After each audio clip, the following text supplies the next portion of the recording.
Hello दोस्तों, क्या हाल चाल। विजय सर आ गए आपके पास पढ़ाने आप लोग का सबसे पसंदीदा सब्जेक्ट, आपका अपना लेखा शास्त्र। और आज की इस क्लास में हमारा जो है ये लेखांकन एक परिचय, इसकी लगभग लगभग हो जाएगी समाप्ति। और क्योंकि आज का लेक्चर थोड़ा सा लंबा है, थोड़ा सा बड़ा है, इसलिए हमने सोचा था कि हम हमेशा बोलते भी हैं कि लास्ट लेक्चर में आप लोग के लिए एमसीक्यूज ले आएंगे। तो लाए तो हैं हम एमसीक्यू, लेकिन अगर टाइम रहा तो ये एमसीक्यू अच्छा नहीं लाए, ठीक है। इसके एमसीक्यूज हम लोग अगली क्लास में यानी कल की क्लास में लाएंगे। जो हमारा हर क्लास से रिलेटेड जो एमसीक्यूज होता है वो हम कल की क्लास में ले आएंगे, मतलब नेक्स्ट क्लास में ले आएंगे। लेकिन हाँ, आज ये चैप्टर लगभग लगभग हो जाएगा समाप्त। अब इसमें कुछ नहीं बचा हुआ है, सारा डिटेल सारी बातें समझ लिया जाए, जान लिया, इसलिए आपको नोट्स बहुत उसके अंदर सूचनाओं के हित रखने क्या होंगे डिटेल्स अपनी लैंग्वेज में लिखते हैं, जो आपको याद रहता है वो चीज लिखते हैं, सब नहीं लिखते हैं। ठीक है, क्लियर है।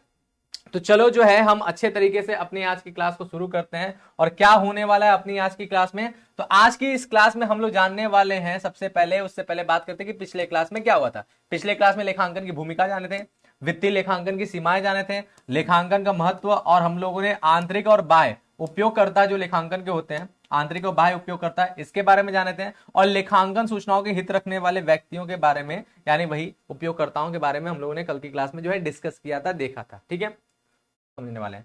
दूसरी बात हम लोग ये जानने वाले कि जो लेखांकन सूचना है उसके अपने कौन से प्रकार हैं। ठीक है, ये सारे के सारे लेखांकन सूचनाओं के प्रकार को हम लोग जाता है उसको भी जानेंगे।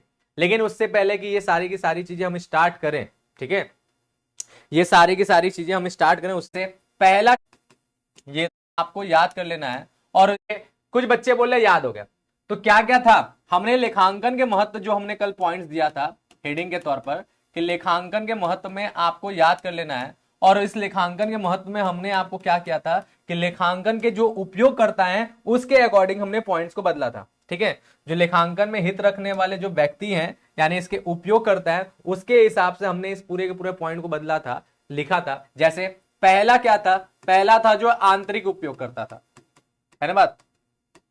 पहला कौन था, पहला था आंतरिक उपयोगकर्ता, ये था। ठीक, और दूसरा क्या था भाई, दूसरा हमारा जो था वो कौन सा उपयोग करता था, तो दूसरा उपयोग करता था बाह्य उपयोग करता। ठीक है, ये दो प्रकार के थे ना, पहला था हमारा आंतरिक उपयोग करता, दूसरा था बाह्य उपयोग करता। ये दोनों के दोनों बातें थे कल के बाद, कल की क्लास में। और इसी को हमने बोला था कि सब लोग याद कर लेना, है ना बात। इसी को हमने बोला था कि सब लोग याद कर लेना, आंतरिक उपयोगकर्ता को भी और बाह्य उपयोगकर्ता को भी। सबने याद किया, तो आप लोग बोल लो यस सर याद कर लिया, याद कर लिया। तो जल्दी से बता दो आंतरिक उपयोगकर्ता में कौन कौन है, जल्दी से बताओ। आंतरिक उपयोगकर्ता में स्वामी लेना, बता दो मुस्कान ने। ठीक है, आंतरिक उपयोगकर्ता है उसमें तीन आते हैं, कौन कौन, पहले आता है स्वामी। ठीक है, स्वामी यानी एक तरह से ओनर। फिर आता है हमारा प्रबंधक, प्रबंधक यानी मैनेजमेंट। ठीक है, और फिर हमारा तीसरा आता है मैनेजर बोल सकते हैं, और फिर आता है हमारा कर्मचारी यानी एम्प्लॉय। तो आंतरिक उपयोगकर्ता में हमारे ये तीन आते हैं। ठीक, इसके बाद बाह्य उपयोगकर्ता में कौन कौन आता है भाई, बाह्य उपयोगकर्ता में बताओ, याद करने के लिए हमने दिया था ना। तो सबसे पहले बाह्य उपयोगकर्ता में हमारा कौन आता है, आपूर्तिकर्ता या लेनदार, एक एक करके बताओ। तीसरा हमारा जो है मतलब चौथा के तौर पे हम ले सकते हैं, इधर से लाइन बाय लाइन गिनते हैं। तो चौथा हमारा क्या हो गया, बाह्य उपयोगकर्ता में वो आ जाता है आपूर्तिकर्ता। ठीक है, आपूर्तिकर्ता या लेनदार। ठीक है, लेकिन इसी चीज को हम क्या करते हैं पहले समझाते हुए चलते, क्योंकि इसको समझाना बाकी था, कल हमने इसको समझाया देना नहीं था ना, हमने बोला था बस आप लोग याद कर लेना। तो इसको हम थोड़ा समझा दें आपको ताकि दिमाग में सारी बातें बैठ जाए। ठीक है, ऐसे ही नोट्स बनाना है जो हम लिख रहे हैं ना, बस इसी तरह पॉइंट्स खाली याद रखने चाहिए, अंदर डिटेल अपने मन का होना चाहिए, जो आपको समझ में आए वो बातें होनी चाहिए, अपने लैंग्वेज में होना चाहिए। एग्जाम में जनरली टीचर्स क्या होता है, पॉइंट्स ही पढ़ता है, अंदर के डिटेल्स ज्यादा नहीं पढ़ता है। ठीक है, डिटेल्स आपको अपने लैंग्वेज में बता होना चाहिए, बस इतना रहना चाहिए। ठीक है बात, तो अच्छे से पॉइंट्स पे पूरा फोकस करो। चलो अब बात करते हैं हम लोग इसको, एक एक पॉइंट को समझते हैं। सबसे पहला हमारा जो बात है ना कि आंतरिक उपयोगकर्ता, उसमें हम लोग पहले पॉइंट स्वामी, लेखांकन को स्वामी किस तरह से यूज करता है, वही लेखांकन के महत्व के तौर पे आपको पढ़ना है, क्योंकि ये लेखांकन की सूचनाओं के उपयोग करता है। तो स्वामी लेखांकन का किस लिए यूज करता है भाई, इसके ऊपर हमने कल के क्लास में अच्छे तरीके से पढ़ा था, जाना भी था। तो जो लेखांकन के उपयोगकर्ता में जो स्वामी है, जो मालिक है, जो ओनर, वो इस तरह से यूज करता है कि एक मालिक के तौर पर अगर आप बिजनेस चला रहे हो तो आपको बिजनेस में क्या जानना है, यही ना जानना है कि आपके इस बिजनेस में आपको लाभ कितना हो रहा है या फिर हानि हो रहा है, तो हानि क्यों हो रहा है, कितना हो रहा है। या फिर आपके व्यापार की जो वित्तीय स्थिति वो कैसी है, यानी आपके व्यापार की संपत्तियां कितनी है, आपके व्यापार के दायित्व कितने हैं, ये सारी बातें। ठीक है, तो ये हमारा क्या है, ये हमारा स्वामी हो गया, स्वामी इसके लिए जो है उपयोग करता है। दूसरा बात है प्रबंधक। प्रबंधक अपना लेखांकन को क्यों यूज करता है भाई, है प्रबंधक आखिर में लेखांकन का क्यों यूज करता है, तो प्रबंधक के तौर पर वो लेखांकन का क्यों यूज करेगा, तो प्रबंधक इसलिए यूज करेगा ताकि वो प्रबंधक क्या करेगा, लेखांकन से सारी की सारी सूचनाओं को एकत्रित करेगा, और सारी सूचनाओं को एकत्रित करने के बाद देखेगा कि कमियां कहां हैं। ठीक है, कहां पे जो है हमारा व्यापार जो है डाउन हो रहा है, किस कारण से डाउन हो रहा है, क्या कमियां हैं, तो वो कमियों पे अध्ययन करेगा, और उसी कमियों को देखते हुए सारी सूचनाओं का अध्ययन करने के पश्चात ही वो निर्णय लेगा कि व्यापार को किस तरह से आगे लेकर के चलना है। तो ये प्रबंधक हो गया, इसका उपयोग करता है। फिर इसके बाद हमारा अगला हो गया कर्मचारी।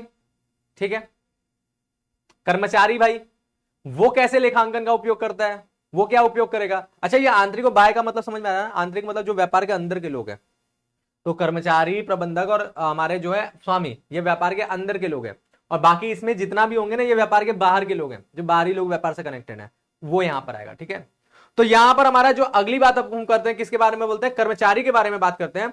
तो कर्मचारी क्या हो रहा है, ठीक है बात, तो कर्मचारी क्या हो रहा है, कौन कौन जो है बदतमीजी का, कौन है इसमें, कल भी ये नाटक हो रहा है अंदर होगा, क्या निकलने लगता है कि एक गाली दो एक दूसरे के, ये कि हम भी कुछ कमा लेते दूसरे को जो है बदला, समझे, बड़े बड़े सेलिब्रिटीज को देखते इग्नोर करना सीखो, जरूरत है उसको लेखांकन का सैलरी। आप एक जो है एक जॉब पे एक पोस्ट पे चले गए, जिंदगी भर उसी पोस्ट पे रह गए, वहीं से सूर्य वहीं से खत्म हो गया, बताओ आप जिंदगी भर ऐसा रहना चाहोगे, नहीं ना, ऐसे जगह कौन पसंद करेगा। इसीलिए कर्मचारियों को चाहिए क्या, ग्रोथ, विकास, ठीक है, फायदा। तो इसीलिए क्या करता है कर्मचारी जो है लेखांकन देखता है, और लेखांकन देख करके समझता है कि व्यापार अच्छा चल रहा है, व्यापार में लाभ बहुत हो रहा है, व्यापार का टर्नओवर ज्यादा हो रहा है, किसके वजह से, हमारी वजह से, क्योंकि सही मायने में कर्मचारी ही पूरे बिजनेस को आगे लेकर के चलते हैं। तो वो क्या करेंगे, फिर वो डिमांड करेंगे कि हमारा सैलरी बढ़ाइए, वो क्या करेंगे, वो बोलेंगे प्रमोशन दीजिए हमको, वो क्या बोलेंगे कि हमारी जो है अलग अलग अलाउंसेज यानी भत्ता दीजिए। तो इस प्रकार के भत्ता, बोनस, वेतन, इन सबकी वृद्धि की वो मांग तरह तरह के करते हैं, अपनी सुविधाओं का वो मांग करते हैं। तो इन लोगों के लिए हमारा जो है लेखांकन की ये आंतरिक उपयोग करता है, ये लेखांकन को अच्छे तरीके से देखते हैं, इस प्रकार से मांग करते हैं। अब आता है बाह्य उपयोग करता है, यानी व्यापार के बाहरी लोग। इसमें सबसे पहला कौन है, आपूर्तिकर्ता या लेनदार। अब ये आपूर्तिकर्ता या लेनदार क्या है भाई, बढ़िया से समझो। तो आपूर्तिकर्ता या लेनदार वो व्यक्ति हैं जो क्या करते हैं, जो माल की सप्लाई करते हैं, कैसे, उधार में, उधार माल देते हैं, यानी एक तरह से एक प्रकार से ये ऋण दे रहे हैं, उधार दे रहे हैं। तो क्या आप किसी को भी उधार दे दोगे, हमने समझाया था ना कि उधार ऐसे ही नहीं हवा में किसी को भी दे दो बिना जाने पहचाने। जैसे हम हैं बनारस में रहते हैं, ठीक है, अब बनारस में रहते हैं, हम अपने लोकेलिटी में जाएंगे तो दुकानदार हमको जानते हैं, हम उनसे उधार मांगे तो वो हमको दे देंगे क्योंकि वो हमको जानते हैं। अब हम चले जाएंगे प्रयागराज में, प्रयागराज में गए वही टेलर में, वही भोकाल में, और जाकर के हम दुकान से जो है क्या कर रहे हैं, उधार मांग रहे हैं। तो बोलेगा कौन हो भैया, कहां से आए हो, है कहां से आए हो, किसका खाता चलेगा तुम्हारा, कहां पे लिख दे, हम किस हिसाब से उधार दे दो, है ना बात। आपने वो देखा है ना, वो मूवी एक था, कौन सा मूवी था यार, उसका नाम नहीं याद आ रहा है, जिसमें वो कौवा बिरयानी वाला था, वो क्या बोलता है, खाते में लिख देना, तो बोलता है ना तेरे बाप का खाता है क्या, बोलता है ना, ये आपने देखा है कि नहीं। तो वही वही इसी तरीके कि भाई अगर आप कोई जब जानेगा तब आपको उधार देगा ना, ऐसी थोड़ी ना दे देगा। तो इसी वजह से क्या होगा, इसी वजह से आपको यहां पे समझना है कि आपूर्तिकर्ता या लेनदार भी लेखांकन देखता है, और लेखांकन देखने के बाद, लेखांकन देखने के बाद समझेगा कि हाँ ये बिजनेस जो है, ये बिजनेस को अगर हम पैसा देंगे, उधार देंगे, तो ये उधार चुकाने में सक्षम है, ये हमारा उधार चुकाएगा। आप कभी ऐसे आदमी को उधार नहीं देना पसंद करोगे जो बर्बाद कर देगा, जो पूरा का पूरा डुबा देगा पैसा, ठीक बात, ठीक है। तो आपूर्तिकर्ता को इसलिए भी जरूरत होता है। दूसरा हमारा क्या है, दूसरा हमारा है विनियोजक, मतलब नेक्स्ट बाय उपयोगकर्ता में अगला क्या है, विनियोजक, जिसको विनियोजक को हम लोग विनियोगकर्ता भी कहते हैं, ठीक है, विनियोजक, विनियोजक, विनियोजक यानी इन्वेस्टर, जिसे हम लोग विनियोगकर्ता भी कह सकते हैं। तो हमने कल विनियोग का मतलब समझाया था कि कहीं भी ऐसे जगह पैसा लगाना जहां से रिटर्न में मिलने का ज्यादा चांसेस हो, ठीक है, कहीं ऐसे जगह पैसा लगाना जहां से रिटर्न निकलने का, रिटर्न पाने का ज्यादा चांसेस हो। आपने लाभ की आशा में कहीं पे पैसा लगाया, तो अगर आप किसी व्यापार में इन्वेस्ट करना चाहते हो, पैसा लगाना चाहते हो, किस लिए, ताकि आपको लगे कि लाभ आपको मिल जाए, प्रॉफिट हो जाए, ज्यादा पैसा कमा लो, तो आप क्या करोगे? तो आप यही ना करोगे कि देखोगे उसका लेखांकन, अगर व्यापार अच्छा चल रहा है, ठीक है, लाभ हानि अच्छा निकल रहा है, व्यापार की वित्तीय स्थिति अच्छी है, व्यापार का देख रहे हो कि हर दिन ग्रोथ कर रहा है, तो आप वहां पे पैसा आराम से लगा दोगे। तो विनियोजक भी जो है क्या करता है, इसको देखता है और इसके देखने के बाद ही अपना पैसा लगाता है। नेक्स्ट हमारा जो है कर विभाग। कर विभाग, ये तो आपको कल ही समझ में आ गया था क्या, कि कर विभाग जो है लेखांकन को देख करके टैक्स लगाता है, देखता है कि हाँ यहाँ पर कितना टैक्स लगेगा और कितना टैक्स नहीं लगेगा। भैया जिसका जो लेखांकन होगा, जिस तरह से आय कमाएगा, जिस तरह से माल बेचेगा, उसी हिसाब से ना हमारा टैक्स लगेगा, है ना बात। ऐसा नहीं कि हवा हवाई कुछ भी टैक्स लगेगा, है ना बात, जितनी जरूरत है उतना ही टैक्स लगेगा। फिर उसके बाद आता है उपभोक्ता। उपभोक्ता यानी आम लोग जो वस्तु एवं सेवाओं का उपभोग कर रहे हैं, वो भी लेखांकन देखते हैं, क्योंकि उपभोक्ता क्या करता है, उपभोक्ता लेखांकन देख करके उसको समझ में आता है कि उसको जो माल बेचा जा रहा है उसकी लागत कितनी है, माल की कीमत किस तरह से बन रहा है, महंगा माल तो नहीं बिक रहा है, माल की क्वालिटी कितनी है, माल अच्छा है कि नहीं है, क्योंकि उपभोक्ता को अच्छा सुविधा, अच्छा सेवा चाहिए, ठीक है। उसके बाद हमारा क्या है, उसके बाद स्थानीय समुदाय, यानी समुदाय भी बोल सकते हैं, आम जनता, ठीक है, स्थानीय समुदाय यानी आम जनता लोग। तो स्थानीय समुदाय को जो है रोजगार से मतलब होता है, प्रदूषण ना हो उससे मतलब होता है, तो उसके लिए भी वो लेखांकन देखते हैं कि लेखांकन में सारे नियम कानून को फॉलो करते हुए काम चल रहा है ना। ऐसा नहीं ना कि जो है व्यापार डूब रहा है, डूबेगा तो रोजगार नहीं देगा, ठीक है। तो रोजगार के लिए और इन सब चीजों के लिए इसको जरूरत पड़ता है, ठीक है। फिर उसके बाद सरकार, सरकार भी हमारा लेखांकन देखता है भाई। सरकार क्यों देखता है, हमने बताया ना, सरकार लेखांकन के जरिए क्या करता है, सब्सिडीज प्रोवाइड करता है, या फिर सरकार लेखांकन के जरिए अपने आंकड़े तैयार करता है कि हमारा देश कितना ग्रोह कर रहा है, कितना विकास है, औद्योगिक विकास कितना हो रहा है, तो सभी उद्योगों का, सभी व्यापारों का लेता है लेखांकन। लेखांकन से पूरे देश का एक औसत विकास समझता है कि हाँ औद्योगिक विकास देश में हो रहा है कि नहीं हो रहा है, ठीक है, इस चीज को देखता है। चलो भाई, क्या हो गया, कितना डाउट आ गया भाई, क्या डाउट है? तो तरह तरह के हिंदी मीडियम, इंग्लिश मीडियम की, ठीक बात। फिर सरकार का हमने बता दिया। अब होता है हमारा, एक होता है वित्तीय विश्लेषक। अब ये क्या होता है भाई, वित्तीय विश्लेषक जो होता है ना, वो तरह तरह के लोगों को एक राय मशवरा देते हैं विश्लेषण करके, ठीक है, एडवाइजरी का काम करते हैं, है ना बात, एडवाइजरी का काम करते हैं, एडवाइस देते हैं कि हाँ अभी ये स्थिति है, अभी ये है।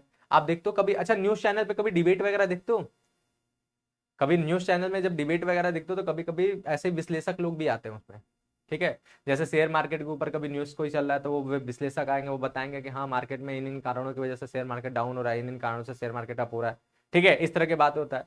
या कभी कभी किसी मुद्दे पे जब विश्लेषण करने का बात होता है तो कोई कोई होता है ना कि वो स्कॉलर्स आते हैं, स्कॉलर्स वगैरह, उसके बारे में जानकारी जो अच्छे तरीके से रखते हैं, इस तरह के लोग आते हैं, है ना बात। तो वही बात यहाँ पर वित्तीय विश्लेषक क्या हो करते हैं, कि वित्तीय विश्लेषक अपना जो पूरा देश की वित्तीय स्थिति है उसका विश्लेषण करते हैं, उसे समझते हैं, और समझने के बाद उसके ऊपर एडवाइस देते हैं। कैसे, जो भी बॉडीज ऐसी हैं जिनको जरूरत पड़ता है एडवाइस लेने का, उनके पास जाते हैं, पूछते हैं कि आज देश में ये स्थिति, क्या करना है, हाँ शेयर मार्केट ऊपर जा रहा है कि नहीं आ रहा है, व्यापार व्यापार जो है अच्छे तरीके से चल नहीं रहा है, तो क्या करना है, कहीं पैसा लगाना सही है, कहाँ पे पैसा इन्वेस्ट करें, कहाँ पे पैसा इन्वेस्ट ना करें। इस प्रकार के जो एडवाइस देने वाले लोग होते हैं वो जनरली वित्तीय विश्लेषक होते हैं। वो हर प्रकार के व्यापार, हर तरह की चीजों को पूरा विश्लेषण करने के बाद एडवाइस देते हैं, तो भी हर प्रकार के डेटा को देखते हैं, ठीक बात। सारे प्रकार के डेटा देखने के बाद, इसके बाद हमारा आता है ना, बस इतना ही लेने देते हैं, ठीक है, बाकी भी दो तीन और पॉइंट है लेकिन इतना ही रहने दो, इतना काफी है, ठीक है। तो ये पूरा का पूरा हमारा क्या हो गया, लेखांकन के महत्व का पॉइंट हो गया। तो कल इसी पॉइंट को हमने बोला था कि आप लोग लिखिएगा, अच्छे तरीके से देखिएगा, समझिएगा। अब बात करते हैं आज की क्लास में। आज की क्लास में हम लोग जो बात करने वाले हैं वो बात करने वाले किसके लिए, लेखांकन सूचना के बारे में, कि भाई लेखांकन सूचना क्या है। बहुत सिंपल है इसके बारे में समझना। सीधे सीधे अगर हम लोग बोले कि लेखांकन सूचना क्या है, तो लेखांकन के जरिए जो जो आंकड़े मिलती है हमें, जो जो सूचनाएं मिलती है हमें, वो सारी की सारी सूचनाएं, वो सारा का सारा पॉइंट हमारा लेखांकन सूचना है। जैसे लाभ की जानकारी, ये भी लेखांकन सूचना है, हानि की जानकारी लेखांकन सूचना है, संपत्ति और दायित्व की जानकारी लेखांकन सूचना है, हमारे पास कितना नगद है ये लेखांकन सूचना है, हमें कितना रुपए किसी को देना है ये लेखांकन सूचना है, हमें कितना रुपए किसी से लेना है ये लेखांकन सूचना है। यानी ओवरऑल A to Z लेखांकन करने के कारण, ठीक है, लेखांकन करने के कारण उस लेखांकन से मिलने वाली जो जो इंफॉर्मेशन है, जो जो सूचना है, जो जो आंकड़े हैं, वो सब कुछ आपका लेखांकन सूचना है। ये सिंपल सा इसका अर्थ हो गया। चलो इसी चीज को कैसे बताया गया, तो देखो लेखांकन सूचना का अगर अर्थ हम लोग पढ़े, आज से पढ़े, तो क्या है, तो लिखा है यहां पर अकाउंटिंग इंफॉर्मेशन। इंफॉर्मेशन का स्पेलिंग पूरा गलत है यार,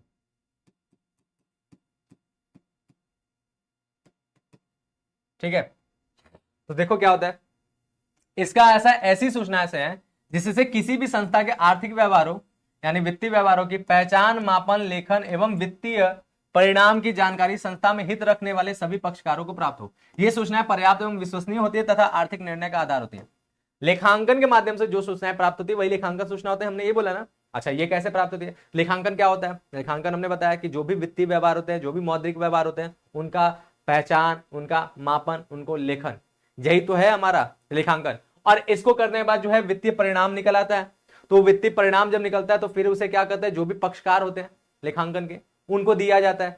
कौन पक्षकार? यही जो पक्षकार के बारे में हमने बात किया, वो लोगों के पास ये सारे के सारे लेखांकन जाता है। और फिर ये पक्षकार उनसे जो जो सूचनाएं ग्रहित करते हैं, जो जो सूचनाएं ग्रहण करते हैं, प्राप्त करते हैं, लेते हैं, उन्हीं सारी की सारी सूचनाओं को लेखांकन सूचनाएं कहते हैं। और याद रखने वाली बात यह है कि लेखांकन सूचनाएं कैसी होनी चाहिए? पर्याप्त होने चाहिए। पर्याप्त होने का मतलब जिसको जरूरत है भाई, जितने सूचना की उतनी सूचना उसको मिले। जैसे एक स्वामी को लाभ हानि की जानकारी, आर्थिक स्थिति की जानकारी चाहिए तो उसे वो मिलनी चाहिए जो उसको जानकारी चाहिए। और उसके साथ साथ विश्वसनीय होने चाहिए। विश्वसनीय होने चाहिए मतलब उसके अंदर जो भी बातें आपको मिल रहा है, जो भी जानकारी आपको मिल रहा है, उस पर विश्वास करने योग्य हो, वो गलत ना हो, झूठा जानकारी ना मिले। ठीक बात? बिना मतलब का जो है नहीं हो, तो इस प्रकार का हो। ठीक बात? अब दूसरे शब्दों में देखो क्या बोलता है लेखांकन सूचना के बारे में, चाहे तो ये याद करो या तो ये याद करो। क्या बोलता है? ये ज्यादा आसान है।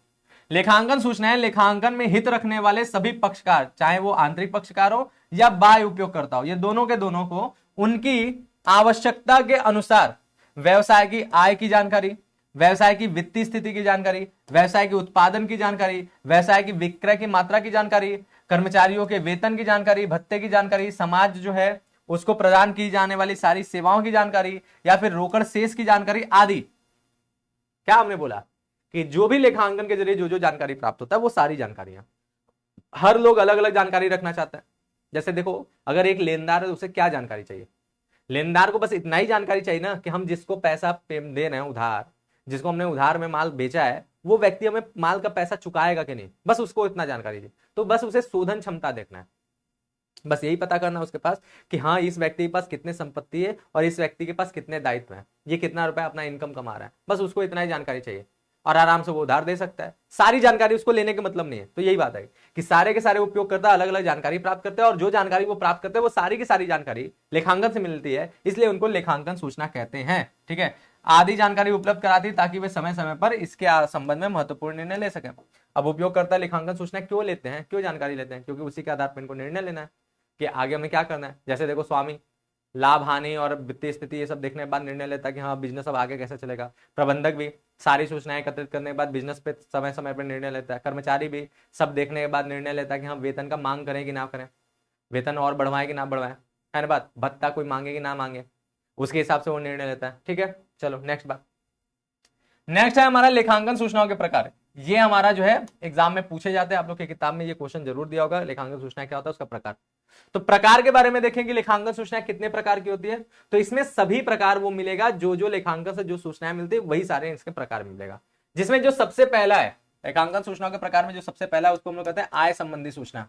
आय संबंधी सूचना, ठीक है, इंफॉर्मेशन रिलेटेड टू इनकम, यानी एक व्यापार में कितना आप इनकम कमा रहे हो, कितना आप आय कमा रहे हो, माल कितना बेचे उससे कितना पैसा मिल रहा है, आपने जो है कमीशन के जरिए कितना कमाया, आपने ब्याज के जरिए कितना कमाया, यानी ओवरऑल आपको कितना पैसा आप कमा रहे हो, निकाल रहे हो व्यापार से, वही क्या होगा, वही हमारा आय संबंधी सूचना होगा।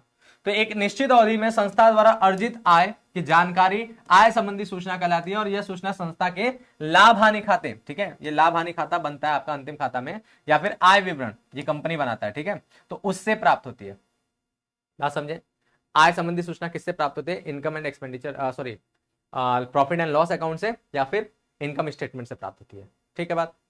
चलो, दूसरा हमारा जो लेखांकन सूचना है वो है हमारा वित्तीय स्थिति की जानकारी या वित्तीय स्थिति की सूचना, information related to financial position. और हमने आपको कई बार समझाया, कई बार बताया है कि वित्तीय स्थिति के लिए क्या जरूरी है पता करना, बता दो, फिर से हम पूछ रहे हैं, जल्दी से बता दो, फिर से हम पूछ रहे हैं, आप लोग को कितनी बार बता चुके हैं कि वित्तीय स्थिति के लिए क्या क्या चीजें जानना समझना जरूरी होता है। आप लोग बताओ तो, कौन बताएगा? व्यक्ति को आप देख रहे हो और उसको देख, किसी व्यक्ति को, हाँ बस यही सारी चीजें। है ना बात? याद नहीं भूल गए मतलब ना, याद है कि पूरे जीवन भर जब तक आप कॉमर्स पढ़ोगे ये सारे पॉइंट्स जीवन भर काम करने वाले हैं, ताकि शब्दों का मतलब समझ में आए। वित्तीय स्थिति दो चीजों पर निर्भर करता है, एक करता है किस पे, संपत्ति पे। संपत्ति किसको कहते हैं, एसेट्स, ठीक है। तो पहला बात होता है कि किसी व्यक्ति का एसेट्स देखो, और दूसरा किस पे निर्भर करता है, दूसरा उसका निर्भर करता है दायित्व को भी, दायित्व भी देखना होता है। दायित्व यानी दूसरा हो गया लायबिलिटीज। तो संपत्ति और दायित्व जब दोनों देखोगे ना, तब किसी की वित्तीय स्थिति का जानकारी मिलता है। इसको एग्जाम्पल के तौर पे हमने बताया कि किसी व्यक्ति को आप देखो बहुत पैसे वाला देखने में लग रहा है, खूब पैसा है, खूब संपत्ति है, खूब अपार लग रहा है, ठीक है, बड़ी बिल्डिंग है, खूब जमीन है, खूब जायदाद है, खूब पड़ा हुआ है उसके पास, तो लगेगा कि बड़ी अमीर है। लेकिन जब उसके बारे में जाओगे अंदर, तो पता चलेगा कि जितना चीजें सब गिरवी रखा है, सब कर्जे पे चल रहा है, सब लोन उठा के रखा है, जितनी की संपत्ति उससे ज्यादा बेचारे पे कर्ज है। तो बताओ वो अच्छा मानेगा खराब मानेगा? तो उसकी वित्तीय स्थिति एकदम डूबा हुआ, एकदम बर्बाद माना जाएगा, ठीक है। तो वित्तीय स्थिति की जानकारी कैसे पता चलता है, संपत्तियों के साथ साथ दायित्व भी देखना पड़ता है कि भैया उसके ऊपर कितना कर्ज है और उसके पास कितना संपत्ति है, दोनों देखोगे तब पता चलेगा। और कब वित्तीय स्थिति अच्छा होगा, जब ये स्थिति होगा, यानी संपत्ति ज्यादा हो जाए और दायित्व कम हो जाए तो वित्तीय स्थिति अच्छी मानी जाएगी, और खराब होगा संपत्ति ज्यादा करके रखें। और इसीलिए जो वित्तीय स्थिति की जो सूचना है वो कहां से मिलेगा, लेखांकन के जरिए मिलेगा। क्यों? क्योंकि लेखांकन हमारा क्या करता है, लेखांकन में एक चीज बनता है जिसको हम लोग कहते हैं बैलेंस शीट, आर्थिक चिट्ठा। और बैलेंस शीट जब आर्थिक चिट्ठा बनता है तो उसी में हम लोग संपत्ति और दायित्व दोनों को लिखते हैं, और उन्हीं को लिखने की वजह से हमें क्या प्राप्त होता है, हमें इसकी जानकारी मिलता है और हम लोग वित्तीय स्थिति की जानकारी ले लेते हैं।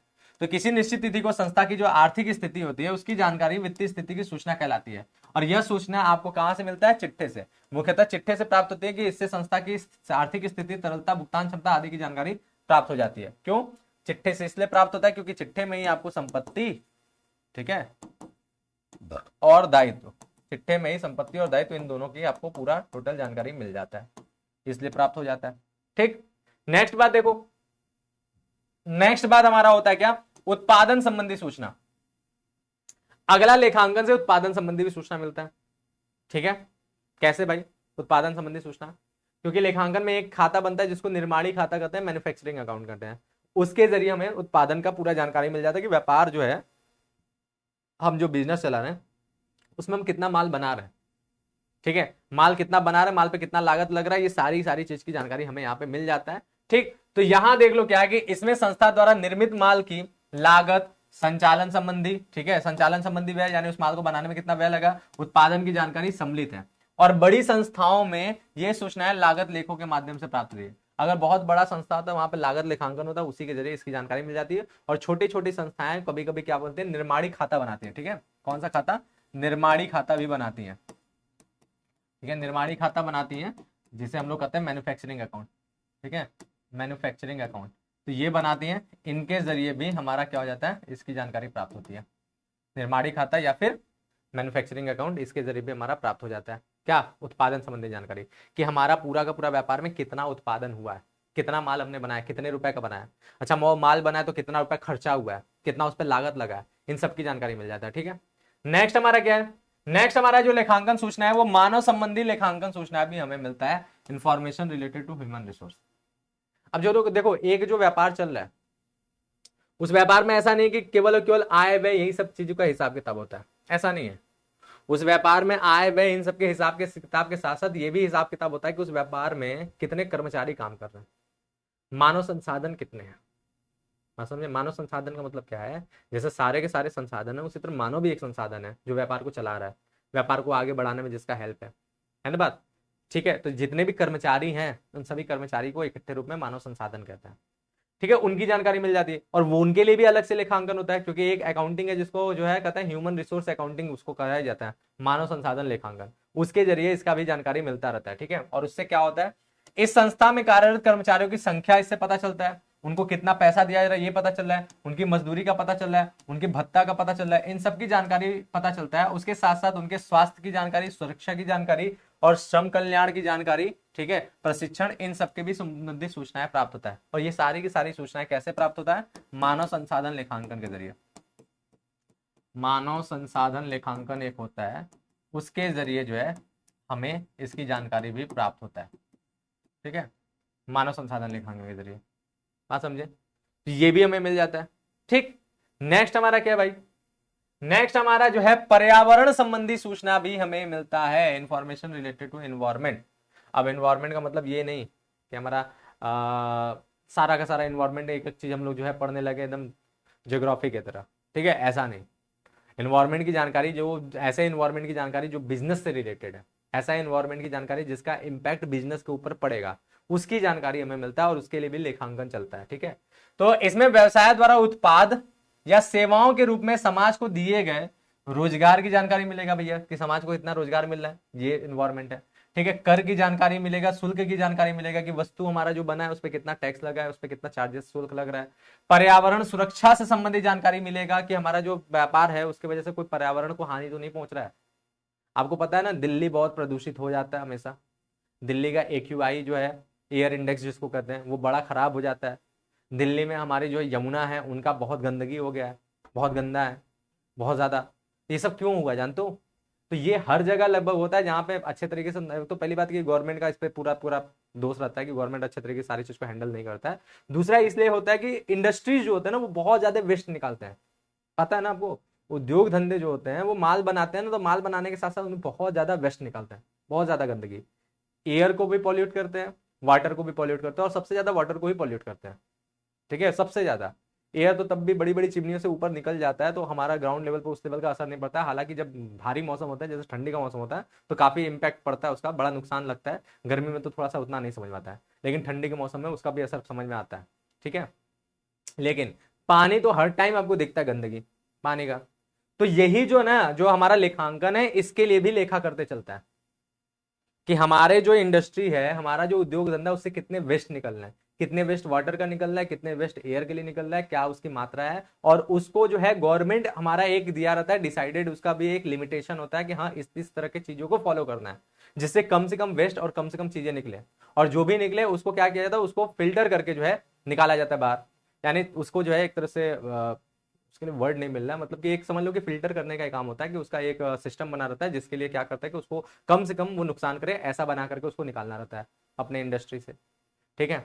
तब जाके वो नदियों तालाबों इन सब में गिराना रहता है। लेकिन क्या होता है, कोई सीवेज होता नहीं, कोई ट्रीटमेंट होता नहीं, उसका सारा का सारा जो इंडस्ट्रियल वेस्ट है वो सारे के सारे धड़ाधड़ नदियों में जाते हैं और एयर पॉल्यूशन के थ्रू एयर में जाते हैं, चिमनी उमनी के थ्रू, इससे पूरा का पूरा नुकसान होता है। तो ये लेखांकन के जरिए पर्यावरण सुरक्षा का भी ध्यान रखा जाता है, ठीक है। जबकि देखो, अब ऐसा थोड़ी ना केवल भारत में और दिल्ली में ही केवल इंडस्ट्री है भाई, ऐसा तो नहीं ना। वर्ल्ड के इतने कंट्रीज हैं जहाँ पे अच्छी खासी इंडस्ट्री डेवलप हो रही है, वहां पे भी नदियां, वहां पे भी हवा है, वहां पे उस लेवल के नुकसान नहीं है। क्यों? क्योंकि वहां पे गवर्नमेंट ने इन चीजों को जो है अच्छे तरीके से सख्ती के साथ पालन किया जाता है। यहाँ पे क्या है, यहाँ पे जो है उस तरह से सख्ती से पालन नहीं किया जाता है, इसलिए इस तरह के प्रॉब्लम्स हो जाते हैं, ठीक बात। तो ये हो गया भाई। तो इस तरह की भी सूचनाएं हमें यहां से मिलता है, बात समझे। पर्यावरण के संबंधी भी सूचनाएं हमें इसके थ्रू मिलता है लेखांकन के जरिए, क्योंकि इन सब चीजों को भी लिखा जाता है। इसके बाद हमारा जो है रोकड़ की भी सूचना मिलता है, रोकड़ प्रवाह।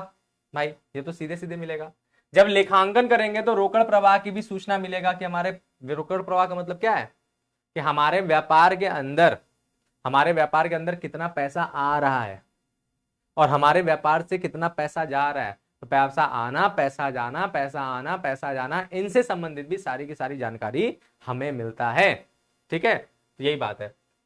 तो यह सूचना एक निश्चित अवधि में प्राप्त तथा भुगतान की गई रोकड़ से संबंधित होती है और इसकी जानकारी आय विवरण चिट्ठा या अन्य अतिरिक्त सूचना के माध्यम से प्राप्त की जाती है। हमें लेखांकन हम लोग करते हैं, उसमें हम लोग कैश बुक बनाते हैं, उससे प्राप्त हो जाता है। अभी आप लोग बनाना सीखोगे, कैश अकाउंट बनाओगे, उसके जरिए भी प्राप्त हो जाता है। और लास्ट में बड़ी बड़ी कंपनियों में क्या होता है, कैश फ्लो भी बनता है। जैसे कंपनियों में कैश फ्लो भी बनता है, तो वहां पे कैश फ्लो स्टेटमेंट एक बनता है, उसके जरिए भी प्राप्त होता है। तो इसकी जानकारी कि पैसा कितना आया, पैसा कितना गया, इसकी भी जानकारी हमें लेखांकन के माध्यम से पता चल जाता है। नगद कितना आ रहा है, नगद कितना जा रहा है, नगद का इनफ्लो कितना हो रहा है यानी अंदर की तरफ पैसा कितना जा रहा है, नगद का आउटफ्लो कितना हो रहा है यानी बाहर की तरफ पैसा कितना जा रहा है, इसकी जानकारी भी हमें लेखांकन के जरिए प्राप्त हो जाता है। तो मिला ना लेखांकन सूचना में क्या मिल रहा है, सारी सूचनाएं देखो क्या मिल रहा है। जो हम लोग हिसाब किताब करे हैं, जो हम लोग व्यवहारों को लिखे हैं, व्यापार के लेन देन सौदों को जो लिखे हैं, और उस लिखने की वजह से जितनी सूचनाएं प्राप्त हुई, वही सारी सूचनाएं तो है ना लेखांकन सूचनाएं। बस सिंपल सी बात है, लेखांकन से मिलने वाली जितनी भी सूचनाएं वो सारी सूचनाएं लेखांकन सूचनाएं, वही आपको इसके प्रकार में दिखता है, ठीक है बात। अब जब ये लेखांकन सूचनाओं को हम लोग जान गए तो इसकी कुछ विशेषताओं को देख लेते हैं, ठीक है, कि हमारी लेखांकन सूचनाएं की अपनी क्या विशेषताएं भाई। चलो यहां तक हम लोग जान गए कि लेखांकन सूचनाएं क्या होता है। तो अब हम लोग जान जाते हैं कि लेखांकन सूचना की अपनी विशेषताएं क्या होता है। लेकिन उससे पहले खुशी चौधरी का डाउट थोड़ा देख लें। खुशी चौहान, मीनिंग ऑफ अकाउंट क्या बाहर चला गया, काम अच्छे है, विशेषता है, तो यहाँ पे केवल पॉजिटिव से रिलेटेड यहाँ पे बात होगा केवल। ठीक है, करते हैं हम लोग क्या, लेखांकन सूचनाओं की गुणात्मक गुणात्मक विशेषताएं। याद रखना, विशेषताएं नहीं बल्कि गुणात्मक विशेषता, यानी लेखांकन सूचना के गुण से रिलेटेड यहाँ पे बात होगा केवल। ठीक है, तो गुणात्मक विशेषताएं होगा, तो यहां पर जैसे जनरली विशेषता में पॉजिटिव नेगेटिव दोनों बातें आती है ना, यहां पर कौन सी बातें होगी, क्योंकि गुणात्मक विशेषता है तो यहां पर केवल पॉजिटिव बातें होंगी। डन है, बात समझे? शब्दों के साथ अपने थिंकिंग को भी रखा करो। जब गुणात्मक विशेषता की बात हो रहा है तो केवल और केवल हम लोग गुण पे ध्यान देंगे, केवल फायदे की बातें यहाँ पे बताएंगे, इसमें क्या क्या गुण है, क्या क्या फायदा। तो लेखांकन की सूचनाओं को और अधिक उपयोगी बनाने के लिए इसमें निम्नलिखित गुणात्मक विशेषताएं होनी चाहिए, यानी निम्नलिखित गुण होने चाहिए। किसी भी लेखांकन सूचना को बहुत अच्छा बनाना है, बहुत बेहतरीन बनाना है, बहुत ही मस्त बनाना है, तो उसमें ये सारे के सारे गुण विद्यमान होने चाहिए। कौन कौन से हैं? सबसे पहला गुण क्या है? सबसे पहला गुण है विश्वसनीयता। ठीक है, सबसे पहला गुण है विश्वसनीयता। आप कुछ भी लेखांकन में लिख दोगे तो क्या मान लिया जाएगा? बोलो, लेखांकन में कुछ भी लिख दोगे तो कोई मान लेगा? इसलिए लेखांकन हमेशा कैसा होना चाहिए? शुद्ध, स्पष्ट, सही सही जानकारी, अपने मन का बात नहीं होना चाहिए। इसीलिए हमेशा लेखांकन में याद रखना, आप इसको समझ भी लो, आगे भी आपको समझने को मिलेगा कि जब भी हम किसी भी सौदों को लिखते हैं, ठीक है, जब भी हम लोग किसी भी सौदे का लेखा करते हैं ना, सौदे का जब भी हम लोग किसी का भी लेखा करते हैं, तो इन सौदों को लेखा करने के पीछे, इन सौदों को लेखा करने के पीछे, इनके पीछे एक मूल प्रलेख रखा जाता है। ठीक है, एक मूल प्रलेख रखा जाता है और इन मूल प्रलेख के आधार पर प्रमाणक बनाया जाता है। ठीक है, प्रमाणक, यानी हर सौदे के लिए एक प्रमाणक होता है जो सौदे को प्रमाण करता है कि हाँ ये काम हुआ है, ये चीज हुआ है। और प्रमाणक किससे तैयार किया जाता है? मूल प्रलेख से। तो मूल प्रलेख क्या है? जैसे एग्जांपल के तौर पे, जैसे एग्जांपल के तौर पे मान लो आपने क्रय किया, माल खरीदा, तो माल खरीदेंगे तो बिल मिलता है कि नहीं, रसीद मिलता है कि नहीं? माल खरीदोगे, आप पेमेंट करोगे तो उस माल का रसीद मिलता है ना, बिल मिलता है ना। मोबाइल खरीद के लाते हो तो बताओ मिलता है कि नहीं? मिलता है ना। तो उसी तरह व्यापारी भी जब अपना क्या करता है, माल खरीद के जाता है, लेता है, माल खरीदता है, तो उसको भी माल का बिल मिलता है, रसीद मिलता है। तो वही जो रसीद हुआ वो क्या हुआ? मूल प्रलेख हुआ। और उसी रसीद के आधार पे, ठीक है, उसी रसीद के आधार पे जो बनता है एक डॉक्यूमेंट, उसको कहते हैं प्रमाणक। ठीक है, और इसी प्रमाणक को लेकर के फिर क्या होता है? सौदे का लेखा होता है। यानी एक लेखा करने के पीछे एक प्रमाणक होता है जो सौदे को प्रमाणित करता है कि हाँ भाई ये सौदा हो चुका है, इस डेट पे इतने तारीख को ऐसे हुआ है। समझे? तो इसी वजह से सारे के सारे लेखे कैसे होते हैं? शुद्ध, स्पष्ट और सही। इसीलिए इन सौदे पे विश्वास करने लायक होता है। ऐसा नहीं कि मन का, अपने मन का कुछ भी कहानी लिख दिया है, बन गया है। समझे बात? तो यही बात है। तो लेखांकन की सूचनाएं विश्वास करने योग्य होनी चाहिए। इसमें विश्वसनीयता तभी हो सकती है जब प्रत्येक व्यवहार का लेखांकन सही एवं सच्ची स्थिति में किया गया हो। लेखांकन जानबूझकर किसी व्यक्ति को लाभ या हानि पहुंचाने के लिए नहीं किया जाना चाहिए। ऐसा नहीं है कि लेखांकन जबरदस्ती का हानि लाभ पहुंचाने के लिए कर रहे हो कि व्यापारी खुश रहे, ऐसा नहीं, ऐसा नहीं होना चाहिए। यह स्वतंत्र एवं निष्पक्ष ढंग से किया जाना चाहिए। लेखांकन में विश्वसनीयता के लिए यह आवश्यक है कि सूचनाएं मूल प्रलेख हो, आया ना मूल प्रलेख का नाम, जैसे कैश मेमो, क्रय बीजक, विक्रय बीजक आदि पर आधारित हो तथा उन्हें प्रमाणित किया जा सके। प्रमाणित किसके जरिए होगा? प्रमाणक बना करके। हर लेखांकन मूल प्रलेखों के आधार पर होता है और इसीलिए वो विश्वसनीय माना जाता है। तो पहला गुण यही है लेखांकन सूचनाएं का कि वो विश्वसनीय होगा। और विश्वसनीय क्यों होगा? क्योंकि उसके पीछे प्रमाणक रखा है। धन्यवाद। चलो दूसरी बात देखो, दूसरा गुण क्या है भाई? दूसरा गुण उसके अंदर होना चाहिए कि वो प्रासंगिक हो या उपयुक्त हो, रिलेवेंस हो, प्रासंगिक या उपयुक्त हो।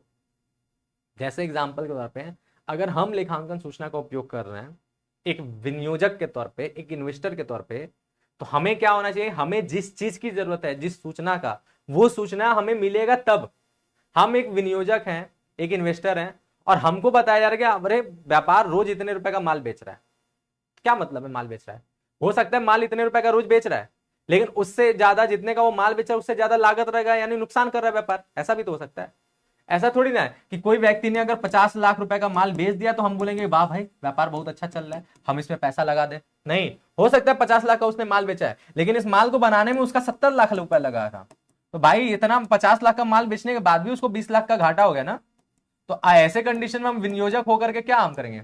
हम जो है 20 लाख का क्या हो गया? 20 लाख का जो है हानि हो गया, है ना बात? तो ऐसे कंडीशन में केवल हम माल के विक्रय का मूल्य देख लेंगे, माल इतने रुपए का बेचा गया, तो हम पैसा लगा देंगे? नहीं ना। हम पैसा कब लगाएंगे?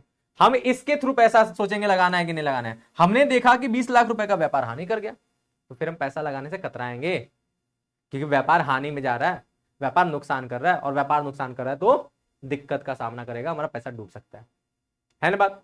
तो एक विनियोजक के तौर पर हमें क्या चाहिए, हमें जिस प्रकार की सूचना चाहिए हमें उस प्रकार की सूचना लेना लेखांकन से। हम फर्जी का कुछ भी सूचना नहीं लेंगे। इसीलिए सूचनाएं कैसी होनी चाहिए, उपयुक्तता के आधार पर होना चाहिए, प्रासंगिक होना चाहिए, कुछ भी सूचना नहीं लेना चाहिए। जिसको जिस प्रकार की सूचना की आवश्यकता है उसे उसी प्रकार की सूचना लेखांकन के जरिए मिलनी चाहिए, तभी लेखांकन सूचना अच्छी है। वरना अब हम जो विनियोजक हैं और हमको माल का विक्रय का सूचना मिल रहा है कि माल इतने रुपए का बेचा गया, क्या करेंगे माल का विक्रय का जान के भाई, कुछ नहीं करना है हमको, ये प्रासंगिक सूचना ही नहीं है। ठीक बात, यही बात है। तो यही बोला कि लेखांकन की सूचनाएं विभिन्न पक्षकारों की आवश्यकता के अनुरूप प्रासंगिक होनी चाहिए। जो पक्षकार है उसको जिस सूचना की आवश्यकता है उसके अनुसार होनी चाहिए, ताकि उन्हें उचित निर्णय लेने में सुविधा हो, ताकि उसे जिस चीज का निर्णय लेना उसमें उसको सुविधा हो। और लेखांकन सूचनाएं समय पर उपलब्ध होनी चाहिए, ताकि इसके आधार पर भूत, भावी और वर्तमान यानी हर प्रकार के संबंधित घटनाओं की जानकारी लगाने, भावी पूर्वानुमान लगाने तथा इस संबंध में प्रत्युत्तर देने में सुविधा हो। तो लेखांकन की सूचनाएं इस प्रकार से हमें मिलना चाहिए, प्रासंगिक होगा तभी ये सारे काम हो पाएंगे। ठीक बात। नेक्स्ट बात देखो, 8 बजे तक चलेगा, बस ये लास्ट टॉपिक चल रहा है। ठीक है, बात डन है। नेक्स्ट बात देखो, अगला पहला हो गया क्या, विश्वसनीय हो, दूसरा होगा प्रासंगिक हो, तीसरा है बोधगम्य।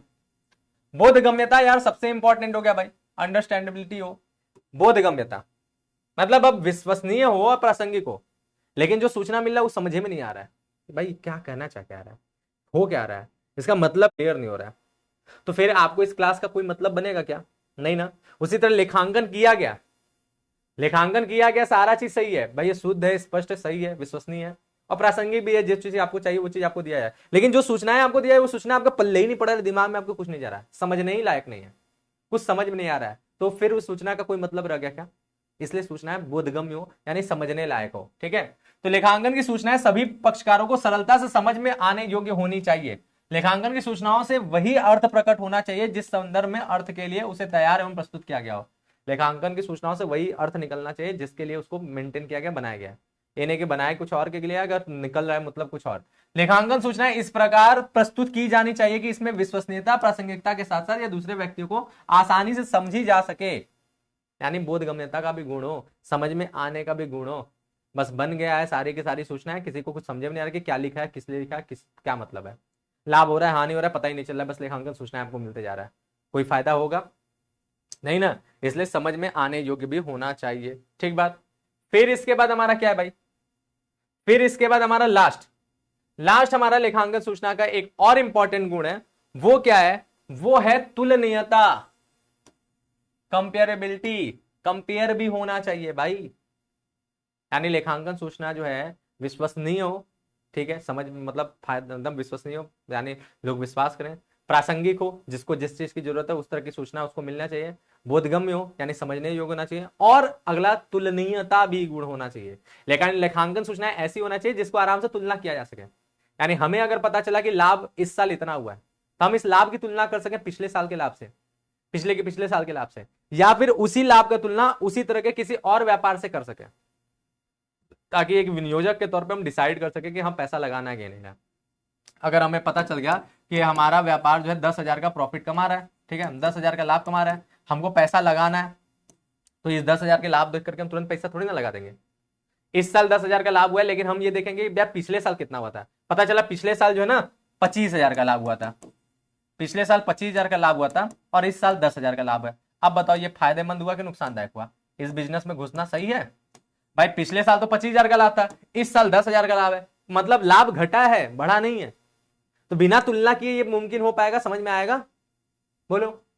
केवल लाभ पता चल गया 10,000 का लाभ है तो इससे तो बात क्लियर नहीं हो रहा है। पिछले साल का हमने देखा कि भाई पिछले साल 25,000 था, इस साल 10,000 है, हमने तुलना किया तो पता चला कि ये तो भाई गड़बड़ घोटाला है, व्यापार तो डूब रहा है, तो ऐसे व्यापार में हम पैसा लगाने से कतराएंगे, हम नहीं इन्वेस्ट करना चाहेंगे। लेकिन हाँ, अगर पिछले साल का लाभ जो है ना मात्र 2,000 था और इस साल का लाभ बढ़ करके, ठीक है, पिछले साल का लाभ मात्र 2,000 था और इस साल का लाभ बढ़ करके 10,000 हो गया, तो भाई लाभ तो अच्छा खासा बूस्ट हुआ है, बढ़ा है, तो फिर हम कहेंगे हाँ व्यापार लग रहा है ग्रो कर रहा है, इसमें पैसा लगाने लायक है, समझे। तो इसलिए व्यापार के जो भी सूचनाएं मिल रहा है उस सूचनाओं का तुलना भी किया जा सकता है अपने ही व्यापार से, या फिर दूसरे उस तरह के किसी दूसरे व्यापार से तुलना करोगे, तभी जाके और अच्छे निष्कर्ष निकलेंगे। ठीक है, तो लेखांकन की सूचना ऐसी होनी चाहिए जिसमें फर्म की लाभदायकता, वित्तीय स्थिति की तुलना इस प्रकार की अन्य फर्मों से की जा सके। इसमें सीधे सीधे बोला कि अन्य फर्मों से की जा सके, जरूरी नहीं कि अन्य फर्म में, अपने भी फर्म के बाकी वर्षों से तुलना कर सकते हो और दूसरे भी अपने फर्म जैसे दूसरे फर्म से भी तुलना कर सकते हो। ठीक है, दोनों बातें हो सकता है। यह तभी संभव हो जब उद्योग की सभी फर्में लेखांकन के समान सिद्धांतों का प्रयोग करें, समान मापन इकाई और समान प्रारूप को अपने वित्तीय प्रतिवेदन में तैयार करें। वित्तीय प्रतिवेदन यानी अपना जो लेखांकन कर रहे हैं उसमें जो रिपोर्ट प्रस्तुत कर रहे हैं, उस रिपोर्ट को बनाने में जो जो नियम कानून सिद्धांत वगैरह का प्रयोग किया गया है, सेम टू सेम सिद्धांत अगर सारे के सारे व्यापारी यूज करेंगे तभी जाके, मतलब सारे के सारे लेखांकन यूज करेंगे लेखापाल, तभी जाके हमारा क्या होगा, तुलनीयता का ये गुण आएगा। इसलिए लेखांकन का जो है तुलनीय भी होना चाहिए। और इन्हीं सब के कारण लेखांकन के सिद्धांत बने हैं और उन्हीं सिद्धांतों का प्रयोग करने से ये सारे के सारे गुण आते हैं, जिसके बारे में नेक्स्ट चैप्टर है, यानी कल हम लोग जो नया चैप्टर पढ़ेंगे वो लेखांकन के सिद्धांत, इसी के ऊपर हम लोग पढ़ने वाले हैं। ठीक है, तो चलो बस आज इतना ही। ठीक है, तो थोड़ा सा डाउट आप लोग क्या मतलब, जय हिंद।